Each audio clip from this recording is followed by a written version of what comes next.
Hello everyone, it's Georgia down in Australia, and this is going to be a quick little project that is going to be the basis for this year's Advent event.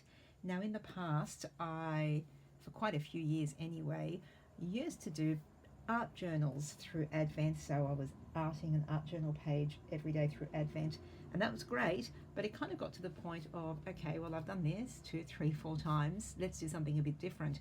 Last year I did something that involved little tags, so the art was a lot smaller, more condensed, in a way a lot easier, in another way a lot more difficult because you don't have as much space to work on.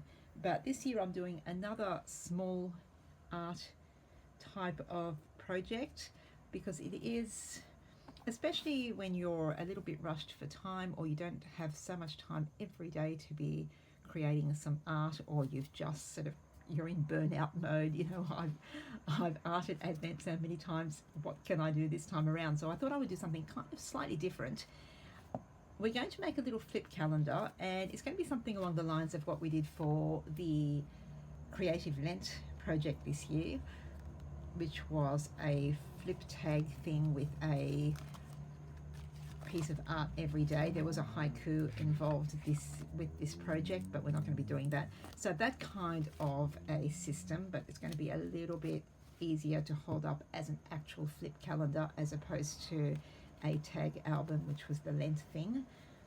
And I'm thinking of, and of course things might change because you know me, I sort of make things up on the fly, but I'm thinking of following along the lines of something I did a couple of years ago now, I think, which I called One Word.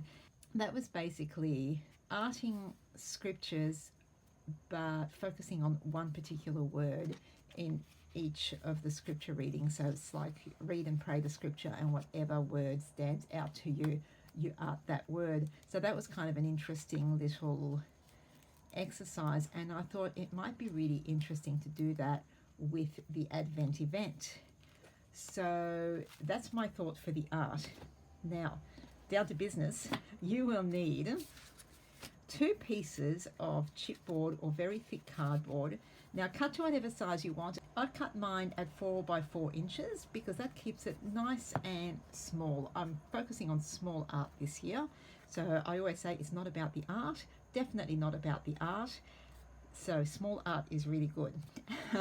You will also need 25 pieces of lightweight card or thick paper, something that you can art on, and cut those at the same size as your cover. So mine are all 4 by 4. Why 25 pieces? Some of you might say, well, it's from the 1st of December to the 25th. Yes, you're right. Now every year is different in terms of where the first Sunday of Advent falls, and this year the first Sunday of Advent happens to fall on the 1st of December. So all those Advent calendars out there, you know, the ones with the rubbish chocolate, that's a shout out to you, my dearest Abigail. All the Advent calendars with the rubbish chocolate in them, which go from the 1st to the 25th of December and which I roll my eyes at, guess what? They're actually kind of on point this year. But this is going to be, what we're creating is actually a reverse Advent calendar. So rather than every day you open something and get something out of it, you will every day go to a blank page and give something. So that's the base of our calendar project. Now, the other thing you will need is 2 pieces of decorative paper cut just a little bit larger than your cover. So I've cut mine at, I think I cut it at 4 1/4 by 4 1/4, something like that. So basically just a little bit bigger. So here's my paper and here's my cover. And then you will also need 2 pieces of decorative paper that are just slightly smaller than your cover. So that's my 2 here. So pick something that is kind of coordinating or something, though it doesn't really matter because one is going to be for the front, the other one's going to be for the back. So it's not like they're going to be side by side and you'll be going, oh, I need these to match perfectly. So don't be like me and spend 2 hours trying to find the right paper, okay? You will also need a piece of thin card or very thick paper, something kind of solid, and this is going to be your I'm not quite sure what to call it. It's not the spine, but we'll call it the spine. The little bit at the bottom that keeps the whole thing together. So you need it to be, whoops, the length of your cover. So mine is 4 inches, so I've cut it at 4 inches, and not quite the height. So I basically cut mine at 4 inches by 3 inches. And I have then scored it. Sorry, I'm not doing all of this on screen, so you have to just imagine me doing it. I've scored it at a 1/2 inch, 1.5 inch, 2.5 inch. So basically scored it in the center. So that's a halfway point, and then a little bit either side, because this is going to stick to your cover. That's going to accordion itself, and the other little bit's going to stick to the other cover. So if you can imagine, very, very quick fold I'm doing here for you. Oops, I'm even doing it off screen, so it's like magical.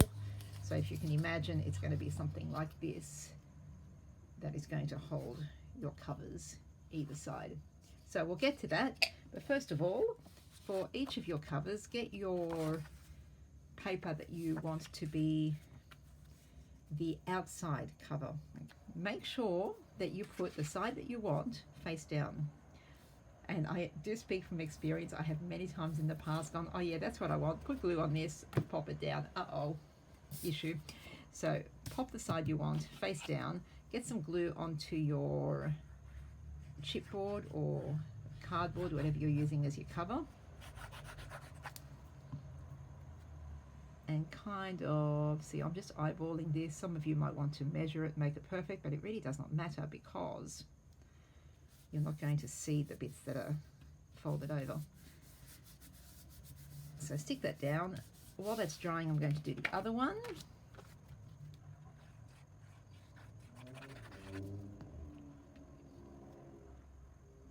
That one down as well.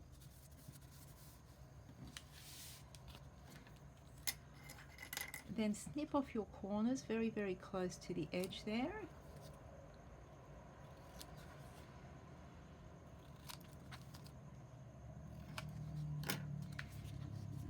And fold those bits over.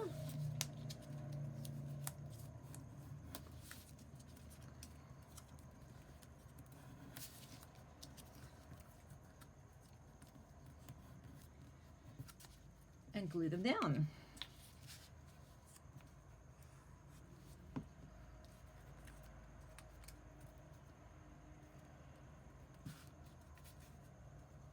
Now don't worry if some of your sides are bigger than the others, because you're actually going to be covering this side with your smaller pieces of decorative paper. Okay, but before you do that, we stick on the spine stand thingy. I don't have names for anything I do. Okay, so you take your spine piece that you have cut and scored and folded, one of those small pieces here, put some glue along it and stick it along the edge of one of your covers. Now if you've used a paper that has a direction, has a pattern on it that needs to face a certain way, make sure you stick this so that it is upright this way, because this is the stand that will make your calendar stand up. So make sure your design is in the correct direction. Now I'm just holding this down for a sec for it to stick. And then the other side, so if you fold this in half like this, so that we have that accordion shape, the other side here, if I put it this way, that might make more sense for you. That other little edge, put glue on that as well. And again, making sure that you have the right directional orientation of your pattern if you have one. Stick that side down as well.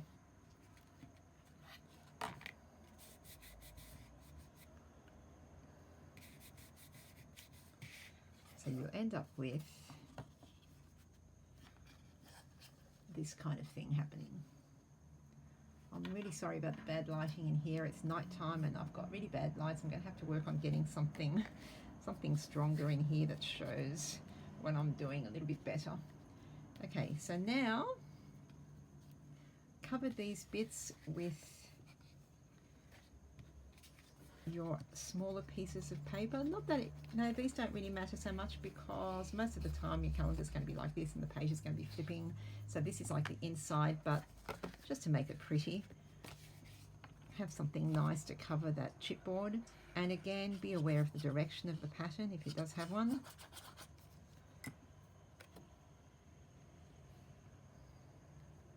And stick those over the top. Try and center it well, so that sort of hides the bottom part of this stand spine thing, and you don't see the part where it sticks onto your cover, so it's kind of makes it a little bit neater. And this one's going to go that way. Whoops.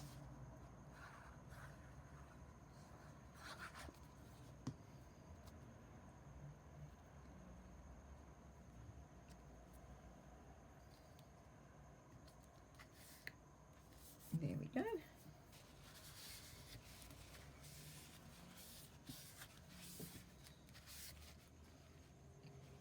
So that is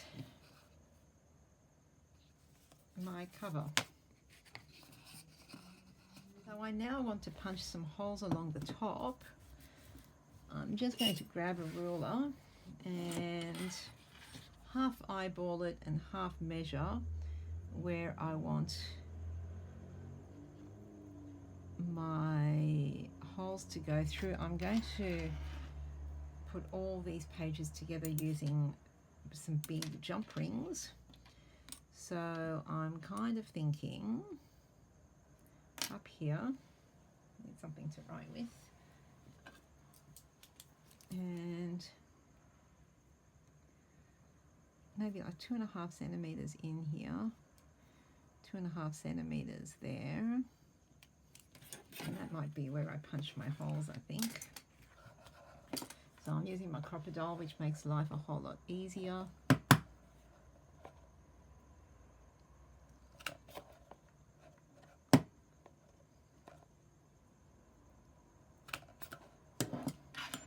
And once I've done that, it becomes kind of easy to line up all my pages, because I just put one page, oops, one page here behind the cover.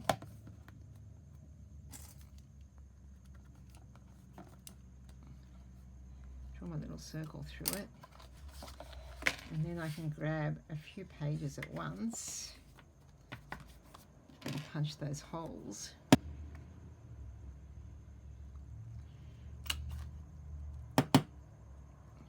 So I will just continue and do that until I've punched holes in all my pages and the back cover of this as well. So once you've punched all your holes, it's just a matter of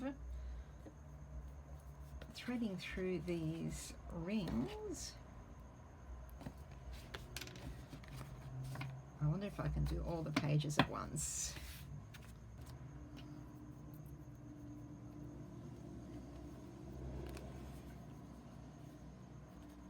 There you go, pop that through there, pop that through there, pop that through there.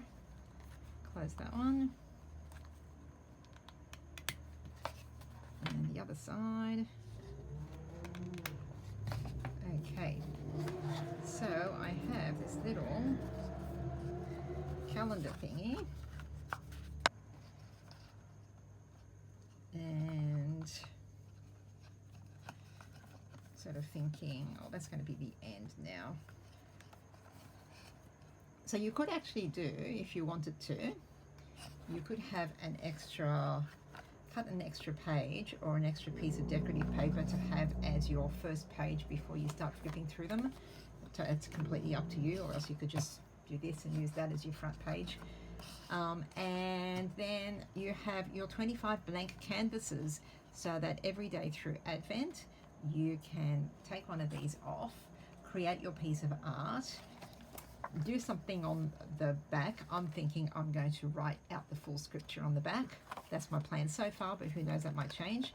and then you keep that page on display for the rest of the day until the second day of Advent, when you'll turn the page and art your second page. So you'll go through all the way until Christmas, and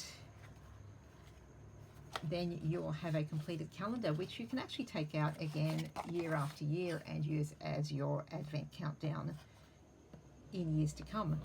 So that's kind of it. If you want to, I'm kind of having a bit of, oh, I know,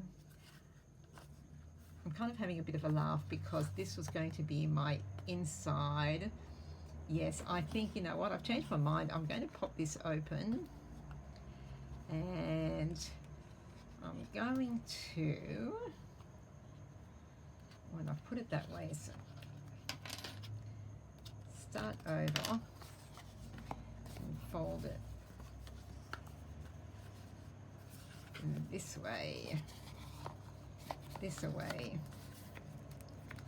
Yeah, I like that a lot better actually. I'm happier with that. So as you can see, there are two ways that you can do this. I did not plan to go down this road, but here we go. There are two ways that you can do this.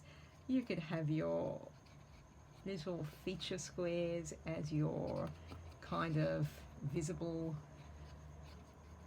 first and last page, or you can have your nice neat one that covers the entire page, and then you can actually decorate that if you like, so that you have something, a picture, some words, something. I've got something sort of in my mind, so whether or not I do it, we'll see. But I like that better. It's a bit neater. Same when I get to the end, maybe I'll put something on that last piece as well, who knows. Okay, so that is, like I said, quick little simple project, and ready now to up my way through Advent.